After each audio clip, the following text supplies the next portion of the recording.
Time slows down when bullets fly. Inside the nation's most formidable prison, time is all the inmates have, and the delusion of doing the impossible. Don't move. Don't move. Escaping from the Rock. It's 6 desperate criminals versus the merciless fortress. Are any of the prisoners armed? But when the Warden is forced to call in the Marines, Fire in the hole! the shootout escalates into what becomes known as Here they come! the Battle of Alcatraz.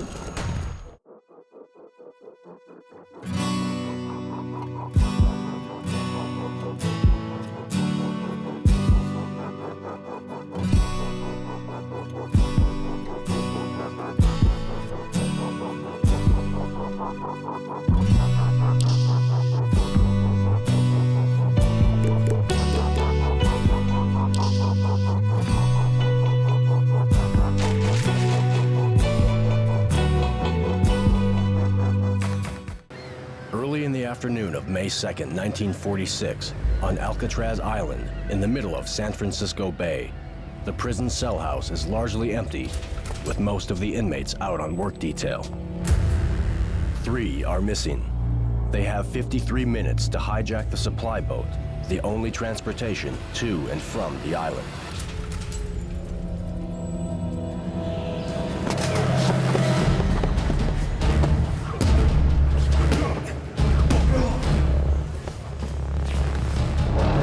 The leader is Bernard Coy, a trusted orderly allowed free access of the cell block who has patiently prepared for this moment for years. He's painstakingly slid through a gap in the bars of a gun gallery that holds the keys to getting out of this godforsaken place. Alcatraz is America's Devil's Island. You're not getting off. You're trapped there. All you think about is escape. No wonder that it becomes a favorite element of popular culture, of novels and films. The Birdman of Alcatraz, 6 Against the Rock, Escape from Alcatraz. These are films that, if you look at what they're saying on the very surface in terms of the titles of the film, they're talking about escaping this place. It's not going to really be a movie about the crimes they committed to get into that place. The gun galleries above the cell blocks are the only locations inside the prison manned by armed guards, which is precisely why Coy has squeezed his way in. He takes the guard's uniform, his Colt 1911, and his 1903 Springfield. Now Coy is suddenly the first armed inmate in the history of escape attempts on Alcatraz Island. But he is not alone.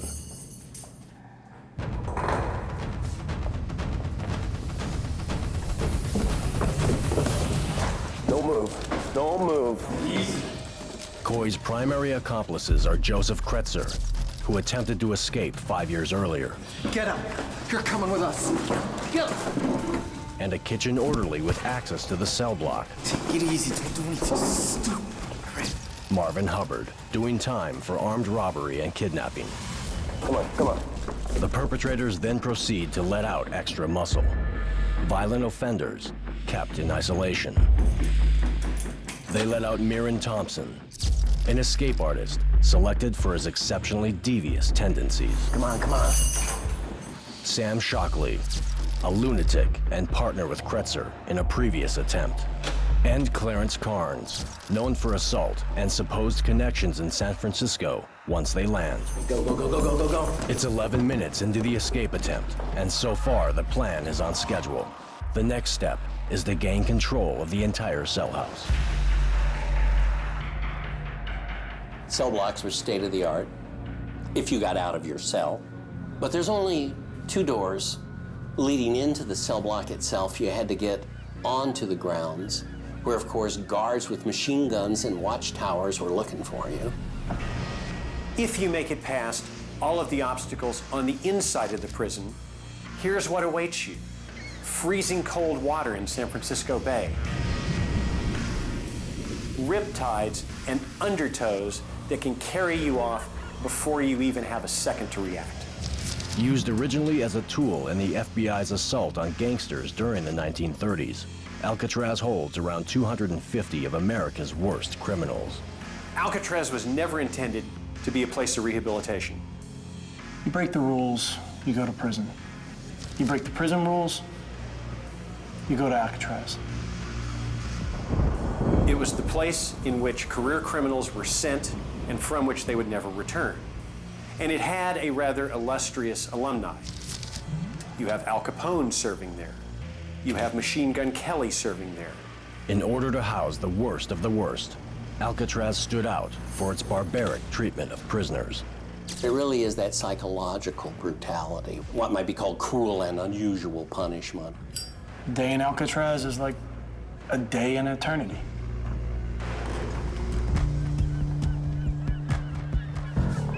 The warden supervising the brutal treatment of prisoners in 1946 is Ed Miller, affectionately known to the inmates as Meathead. As the associate warden, he's kind of the enforcer. Miller's always the bad cop. He's notorious for actually refusing a prisoner the use of a Bible in solitary confinement. Miller might rule Alcatraz with an iron fist, but his grip is slipping. He may not realize it yet, but he's sitting on a powder keg that's about to blow, with 6 renegade inmates ready to light the fuse.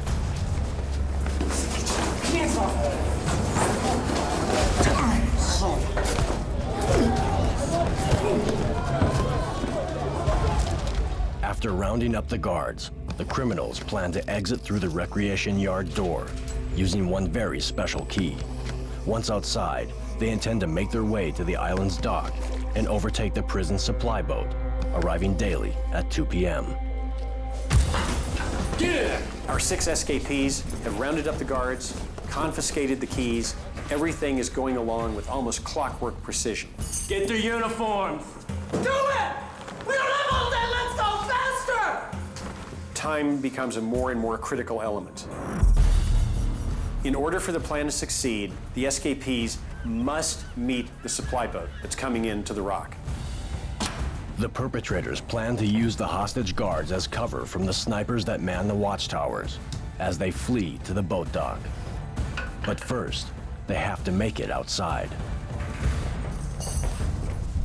The door to the yard is the one barrier they have to get past. There are only 2 ways out of the main cell house of Alcatraz. One is the main gate to the administration building, and the other is the door to the recreation yard. Coy tries key after key after key after key.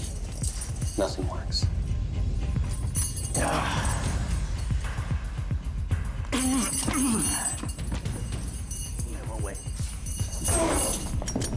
You guys got the door open yet? The guards may be held captive at this point, but they haven't entirely lost the upper hand. One guard, a guy by the name of Joseph Burdett, takes that key, which is held separately from all the others, and chucks it down the toilet of the cell in which he's being held.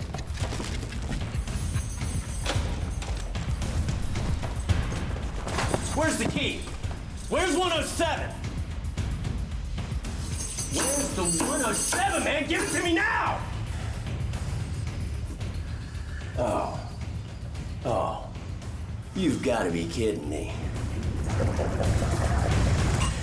You guys are the rats. You're the rats. Let's get out of here. He's got it. The key to freedom. The key to the escape from Alcatraz. Watch out my way. I got the one. I got it. Time is critical. To get through door 107, out into the yard, and down to meet that boat. There it is. Unfortunately, the locks have fail-safes on them. Designed to activate if an incorrect key is used, the failsafe had been tripped with Coy's first attempt. Not even the correct key can open it now. They are stuck. No, no, no, no! The 107 key doesn't work! Bastard! The doors are bolted! What do we do? How do we get out of here? How do we get out of here? Their plan was doomed the moment Burdett hid the key, but the gang resolves to push on. If they can force their way through the main gate of the administration building, they still could catch the boat.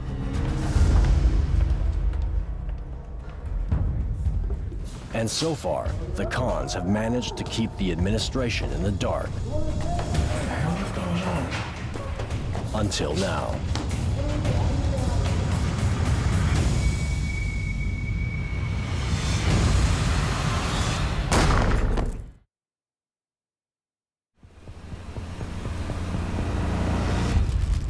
Six inmates are 30 minutes into the first armed escape attempt in the history of Alcatraz prison. Don't move. But are forced to devise another plan to get outside. There it is. Meanwhile, Warden Miller receives reports of shouting and figures there might be a fight between inmates. Miller determines to make an investigation on his own recognizance. He proceeds into the block. He encounters what appears to be a guard. Officer, are any of the prisoners armed? Yes. Yes, we are.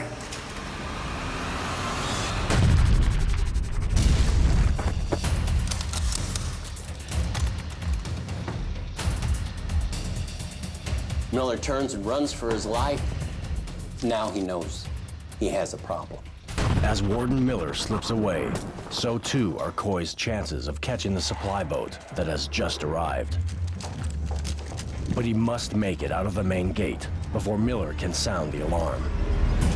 First, he has to clear the grounds to safeguard their getaway. He immediately runs down to the dining room. He breaks out a window. He knows he's got to take the guards out of the guard tower before they're warned. Bernie Coy has a spring-filled .30-06. It's great for hitting targets at long distances. Coy hits the guard goes down, wounded in the leg. He turns and fires at the other tower. Misses the guard.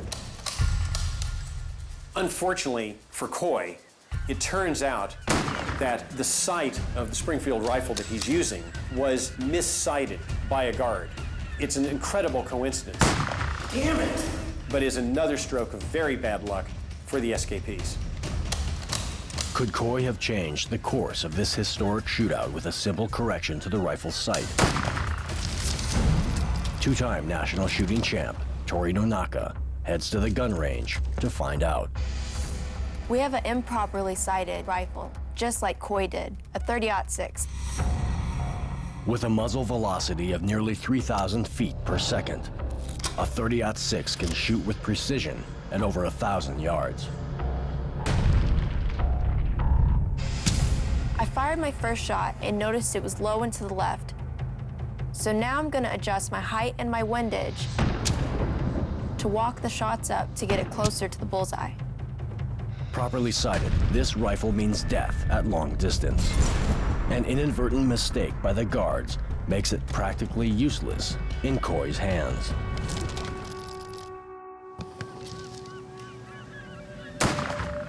Son of a bitch!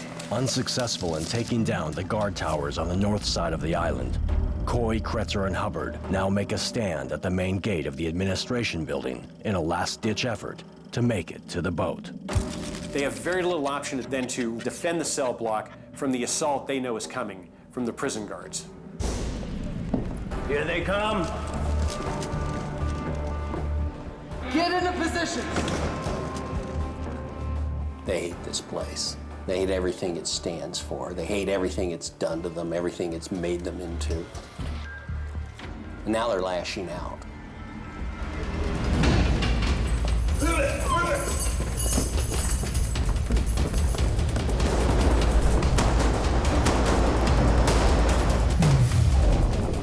One guard is killed, and two are wounded in the ambush as the guards are forced to retreat. But it's do or die time for the armed convicts.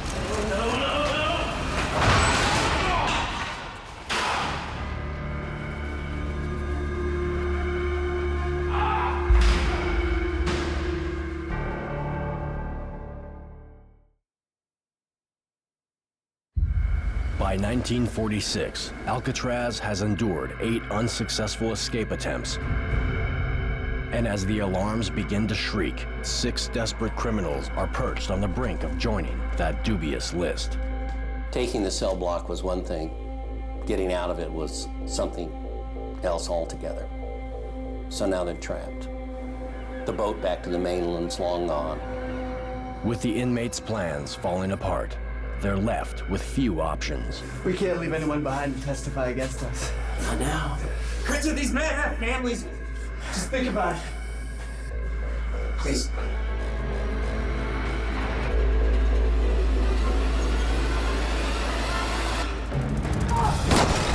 You don't know what you're doing. Stop. Please, please. No. Kretzer's frantic firing wounds 5 of the guards, killing 1. Lageson takes a slug in the leg. The hot lead rips through muscle tissue and is nearly a kill shot, narrowly missing his femoral artery. It's a savage display of bloodshed, but just a precursor to the counterattack Associate Warden Ed Miller is planning. With the breakout discovered, the distress sirens of Alcatraz are easily heard from the shores of San Francisco, drawing lots of attention, most notably, media attention. Everything is on the line. The reputation of Alcatraz. They've got to smash this, crush it, and they've got to do it right away, because this is really going to be bad for business. Fearing escalation into a prison-wide revolt, Miller decides the right tool for this job is a sledgehammer. He calls in the U.S. Marines, based across the water on nearby Treasure Island. The Marines are coming to invade another island. This time it's an American island. This time it's Alcatraz. Coy and Kretzer are seeing the reinforcements coming in. Meanwhile, Carnes, Shockley, and Thompson decide they're not willing to go down fighting. They return to their cells, hoping to conceal their part in the escape attempt. But Coy and Kretzer aren't giving up.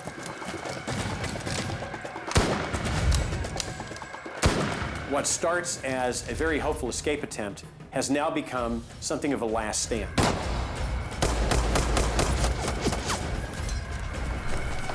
The Marines set up a perimeter. They actually start firing mortar shells at Alcatraz. The prisoners inside are horrified. Of course, they try to take what cover they can.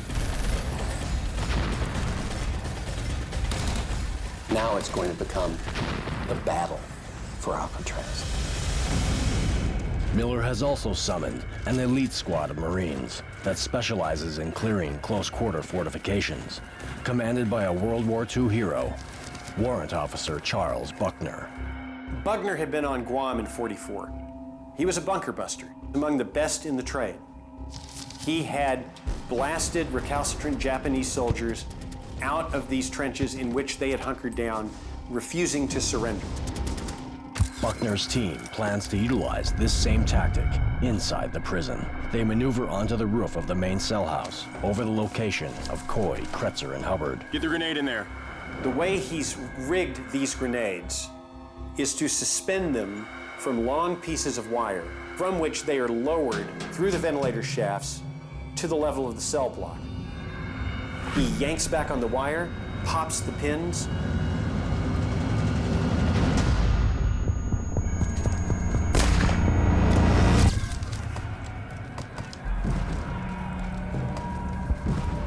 The battle wages on through the next day as the Marines try to corner the culprits. Working their way across the roof of the prison, lowering nearly 300 grenades, Buckner's team has been able to herd the elusive cons into a dead-end utility corridor. At this point, the odds are heavily against them, with every passing explosion.